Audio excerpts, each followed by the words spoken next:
Yeah, obviously, in full game, getting as close as it is now. Obviously, the anticipation, the excitement. I'm just excited to play a game versus a great team. Know we're gonna have to be at our best to advance and play for a championship. So, obviously we're get some shots today, and all the preparations in, and it's just time to go out and play. Coach, we're going to begin with our questions up front to the left.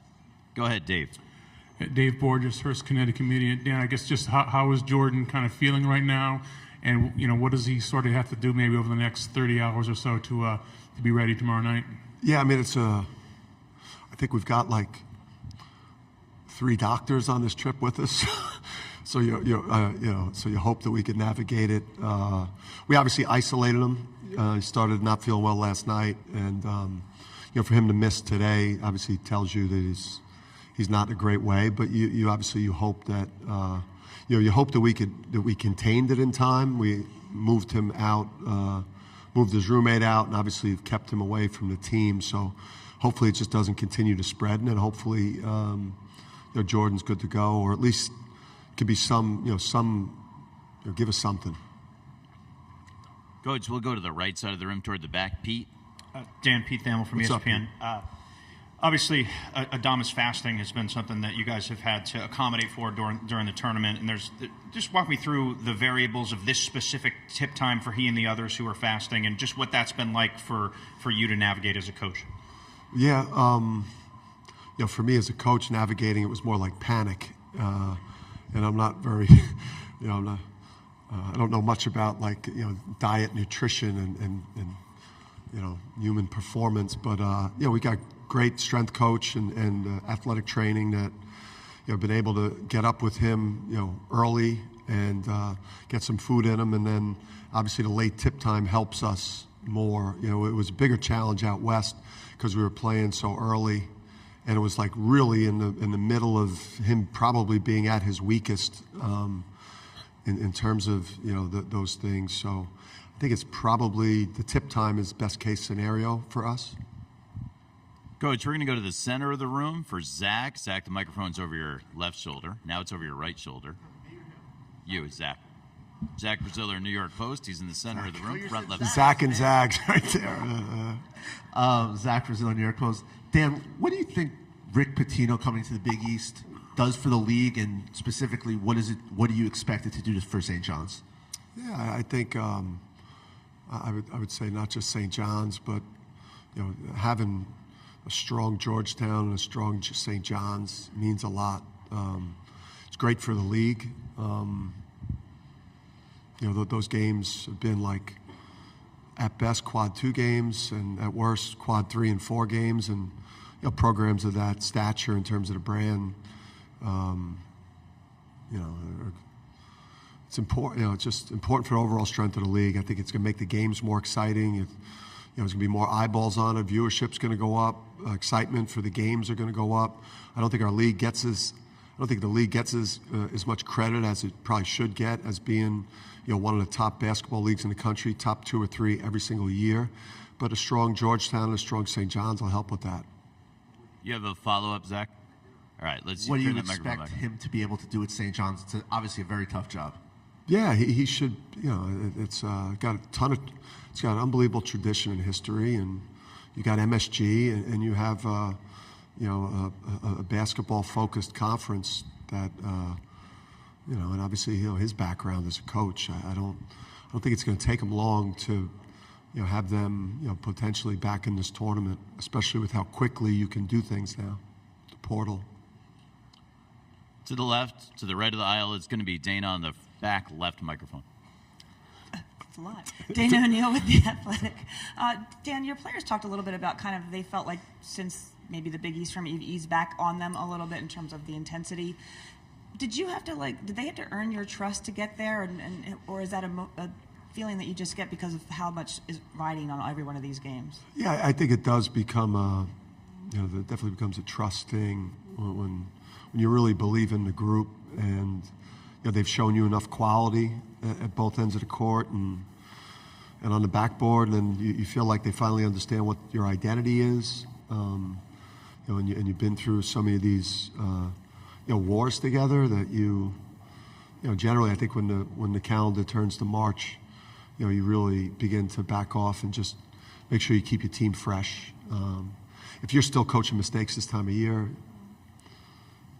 you're in trouble. So it's definitely got a lot of faith in the group. Left It's interesting they said that too, Dana, because I thought today's practice was probably a little bit harder than it should have been. Next question's on the left side, left of the aisle. Dan Jozone, Channel 3, CBS, Hartford. Joe. 10 seconds left in the game. You haven't had to worry about it lately, but 10 seconds left. You're down 1. Who's your guy? Are you serious, Joe? Yeah, I think the good thing about the group is we've got, I wouldn't say we necessarily have a guy we could give the ball to that's going to be a breakdown player. Somebody that just, a Kemba type of situation where you just kind of give him the ball and get out of the way and, step back, party of Kemba. I don't know that we necessarily have that. I think for us it'll be, who's got it going, who's got the matchup. And I think for us, we're going to have to execute something that we run offensively. That's kind of how this group is, has been designed. But we've got some guys, they're confident shooters. Obviously, Jordan,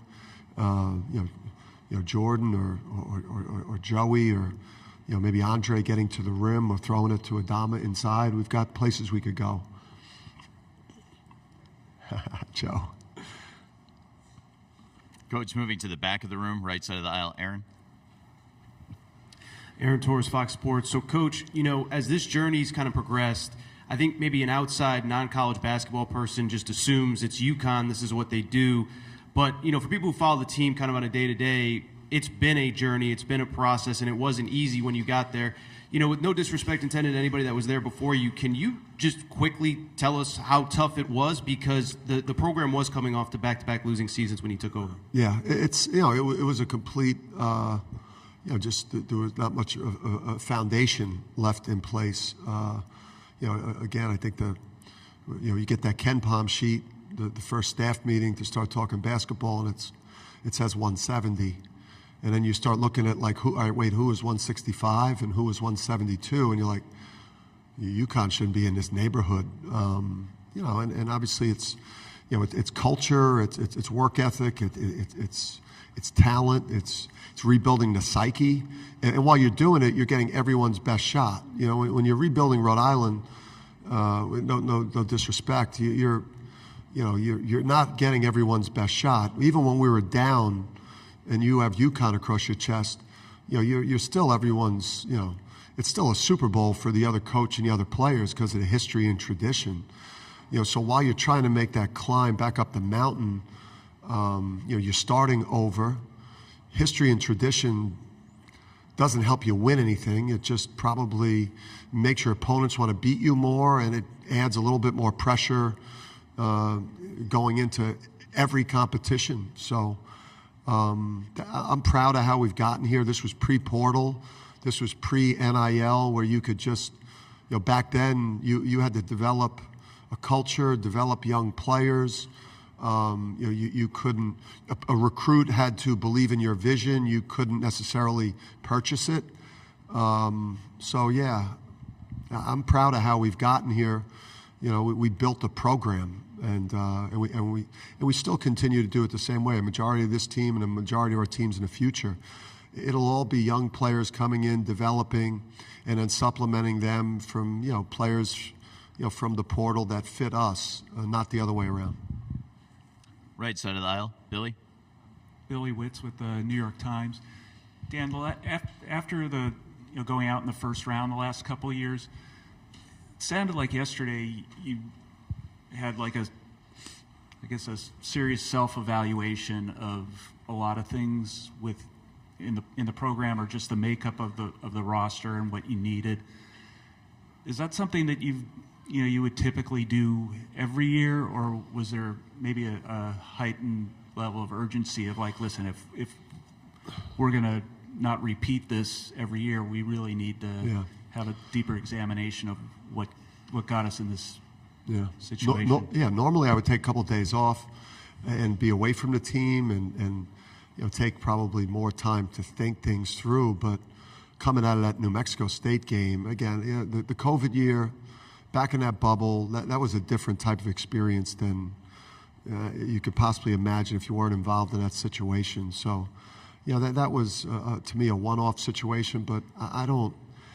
Last year, we felt the flaws in roster construction, really, in terms of how we put the group together.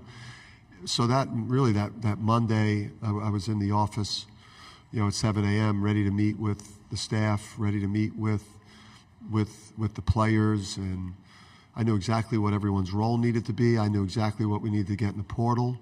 We had to get better offensively. We had to become more explosive from the perimeter. We needed more perimeter shooting, and I failed the team the year before by not constructing the roster properly. And I wanted to address that while it was fresh in my mind. So that's how we did it. The other coaches did not want me to do it. They thought I was too emotional to make decisions, but I knew exactly where we needed to go. Up front, just to the right of the aisle, Gavin. Gavin, Keith, New London Day. Dan, beginning of the season, you kind of questioned what your toughness was going to be like. How's that developed, and where is it now? Yeah, I don't know. I think listen, I don't know that this is like the toughest team I've coached, but I think it's a pretty tough team. I think it's a really hard playing team. That's part of our identity. Obviously, Andre Jackson gives you incredible toughness. No one plays harder than him. Adama Sanogo, he gives you incredible toughness.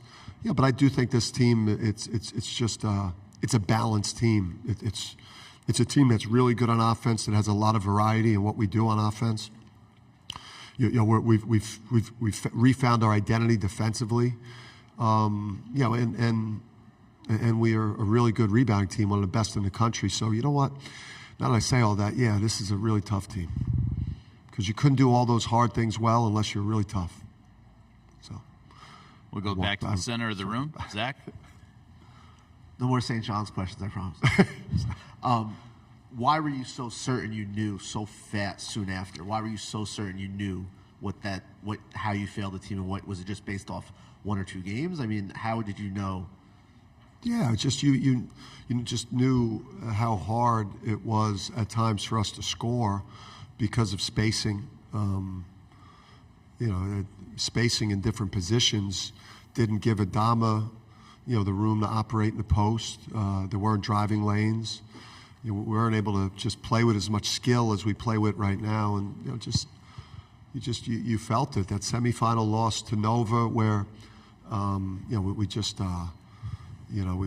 couldn't play well enough offensively, and I don't know how many points we scored in that New Mexico State game, but I know it was painful to watch, and it was my responsibility. And so really roster construction and getting the right personalities in your locker room is critical too. Those are the two things you learn, I think, every year on this job, and get better every year. In a moment, we're going to open things up to our full court press program. Is there a final question from the general media for Coach right now? We'll go up front to Dom.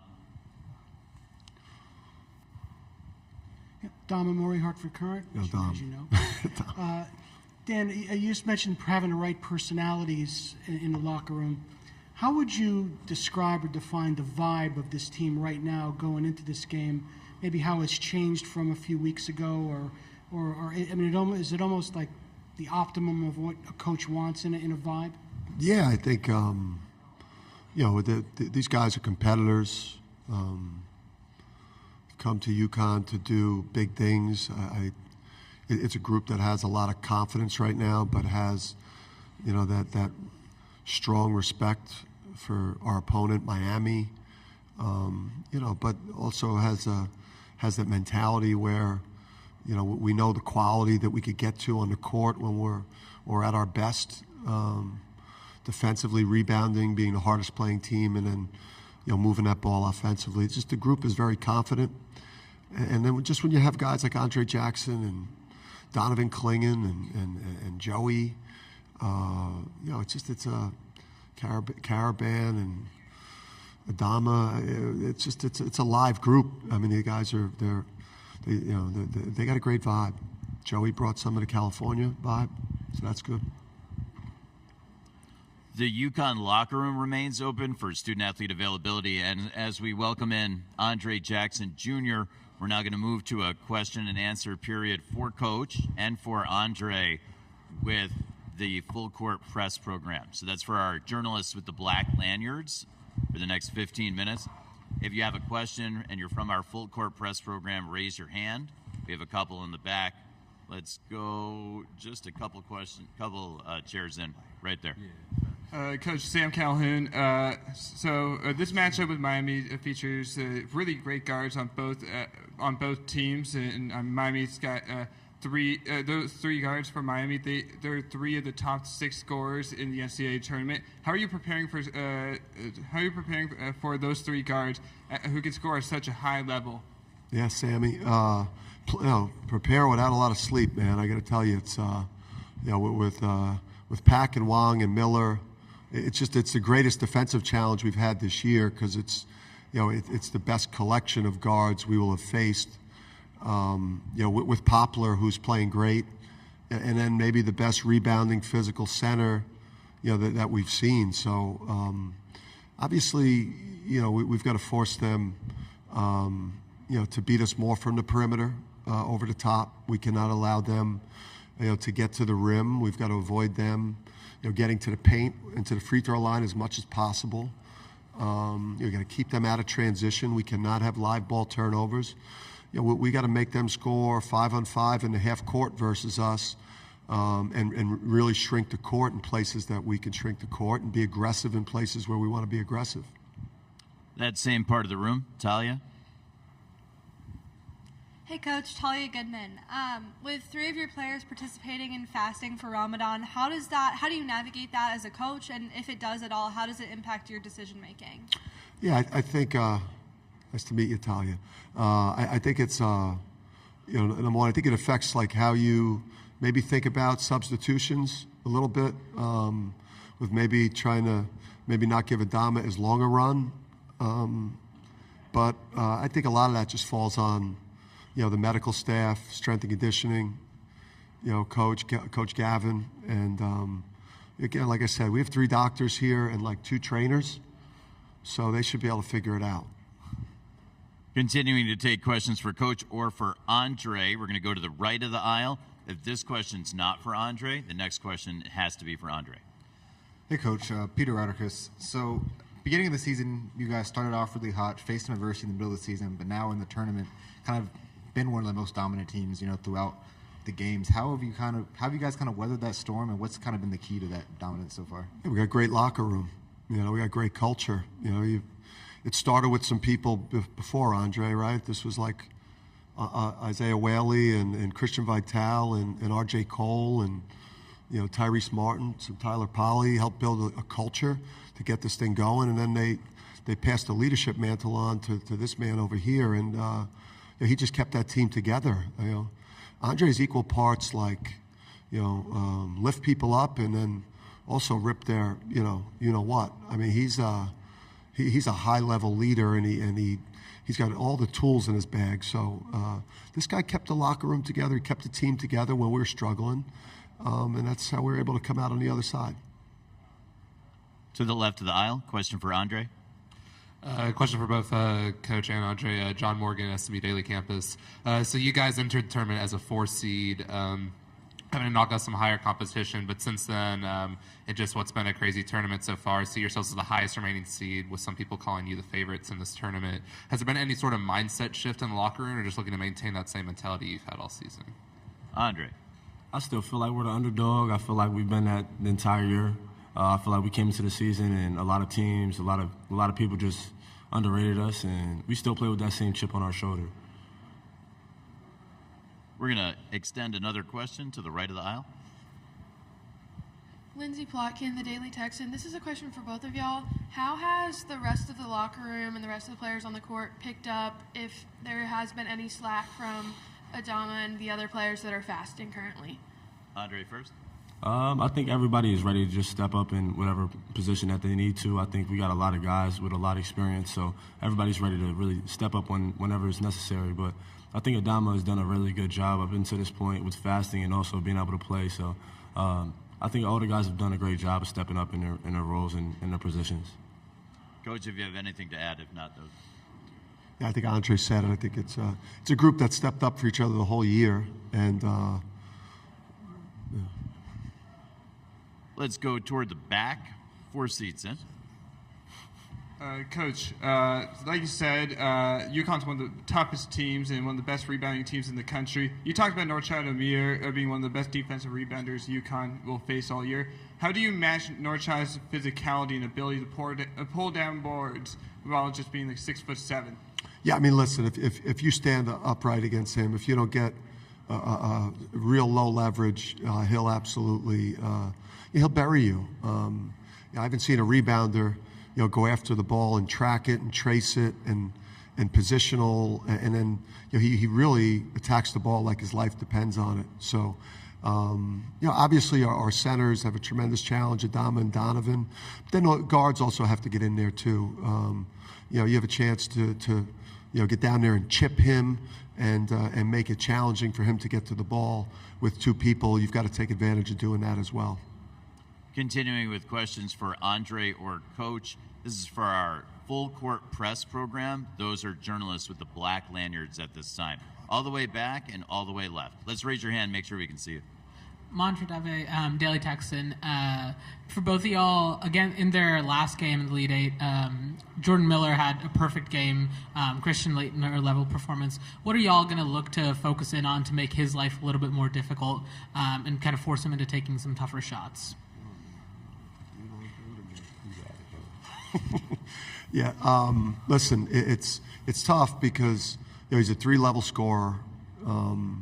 He's obviously he's lefty, he's slippery, he's super skilled, and he could also really pass the ball. So you have to make his catches as difficult as you can, and show him a lot of different looks. I think against teams, when you get to this point, it's the best of the best could survive a tournament like this and get to a Final Four. So, we're gonna have to show, him multiple looks. One thing that he sees, for an extended period of time, he's gonna eat it up. So, we're just gonna have to mix things up and make things as tough as we can on him because he's a great player, and he's probably one of the most underrated players in the country.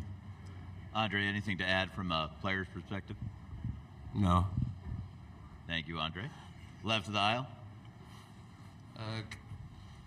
Coach, you'll be playing a Miami team that's coming off of 2 very different styles of games. One against Houston, in which they were forced to shoot from the perimeter, hitting 11 threes. One against Texas, where they didn't make a 3 in the second half and only shot 8 in total.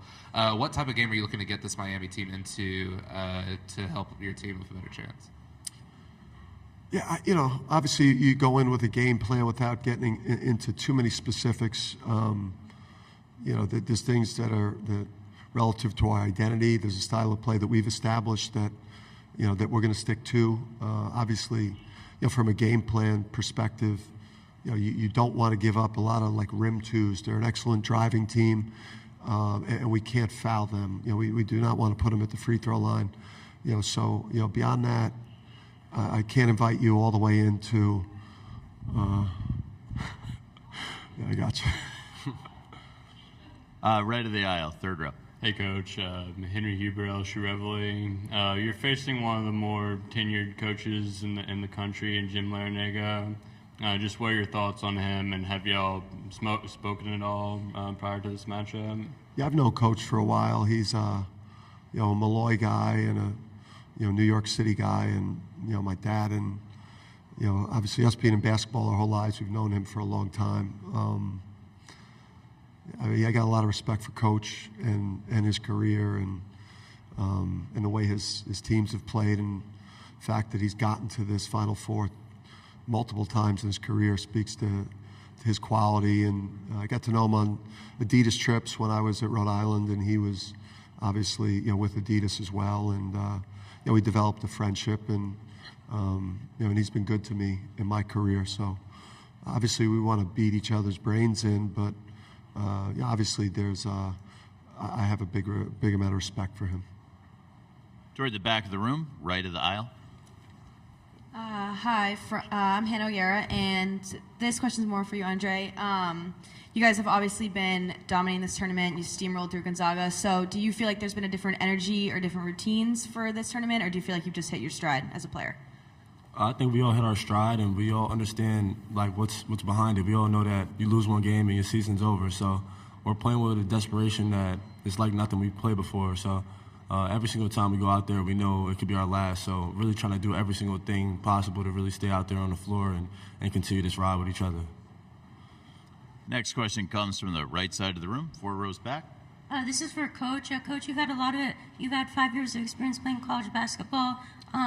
Do you use the experiences that you had to try and help the players, share some stories that you had, and also you had family, so can you tell me if you use some personal experiences to help the players? Yeah, no, great question, man. Yeah, I think a lot when I coach the guards, and when I give them little bits of things to look for that I saw as a player. When you grow up as a point guard and your dad's a Hall of Fame coach, and your brother's a 2-time national champion and 7th pick in the draft, who's one of the all-time, Kamani argues with me on this, but my brother's the greatest or most decorated point guard in college basketball history, if not the greatest. So just being in that household, you pick up a lot of, the intricacies of great guard play or understanding the game in general. I try not to draw on too many of my experiences as a player.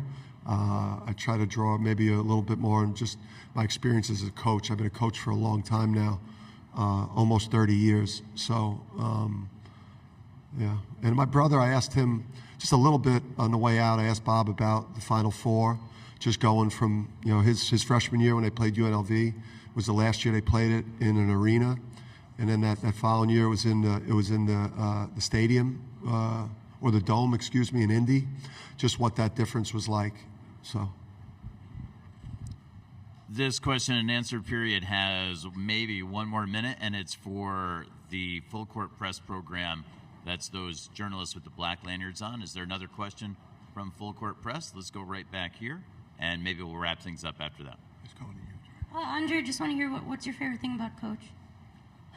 I love a lot of things about Coach. I think probably the standard he holds us to. Every single day, it's just like you got to bring your best, because if you don't, he's going to let you know. And it's always great when you have somebody that holds you to that standard, because you know that you're going to get better in an environment like that. So I'll probably say that's my favorite thing, even though sometimes it's my least favorite. I was going to say, if that's his favorite thing about me, that's crazy, right?